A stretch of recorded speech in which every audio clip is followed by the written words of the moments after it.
Hello দর্শক, আপনারা কেমন আছেন? আশা করি ভালোই আছে সবাই। আবারও নিয়ে আসলাম আমার খামারে। আমি আমার খামারে আগের নেট পরিবর্তন করলাম,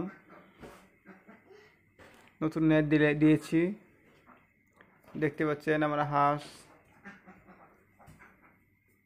এখানে শান্তশিষ্ট আছে। নেট দেওয়ার কারণ হচ্ছে আগের নেট ছিঁড়ে গেছে এবং এই নেটের ভিতরে মুরগি ঢুকে পরে অনেক ডিস্টার্ব করে। আর আমার পুকুরে পানি অনেক ময়লা হয়ে গিয়েছিলো। পুকুরে পানি আমি পরিষ্কার করলাম। করার কারণে আমি প্রায় 3 দিন আমার হাঁসকে ডাঙায় রেখেছি আবদ্ধ করে। আমার ডিম ছিল 70%,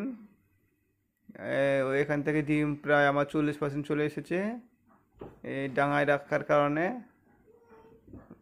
আর এমনিতে আরও কিছু সমস্যা ছিল, নেট খাওয়ার কারণে আমার ডিম অনেক কমে গেছিলো। আশা করি আমি আবার কন্টিনিউ করতেছি, ঠিক মতন খাবার দিচ্ছি, পানি চেঞ্জ করলাম, নেট চেঞ্জ করলাম।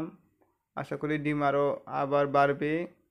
আপনারা দেখতে থাকুন, আপডেট দিব আমি। আসলে আমার 100 হাঁস থেকে আমি কেমন লাভ করি আপনাদেরকে সমস্ত কিছু আমি শেয়ার করার চেষ্টা করব। আমি এমনিতে হাঁসকে আমি দিনের বেলা এখন লেয়ার 1 ফিট নিজে তৈরি করে খাবার দিচ্ছি। আমার নিজের খাবার তৈরি, 40% ডিম দিলেই তাদের খাবার টাকা উঠে যায়, আর 40%-এর উপরে হলে আমার লাভ হয়। আর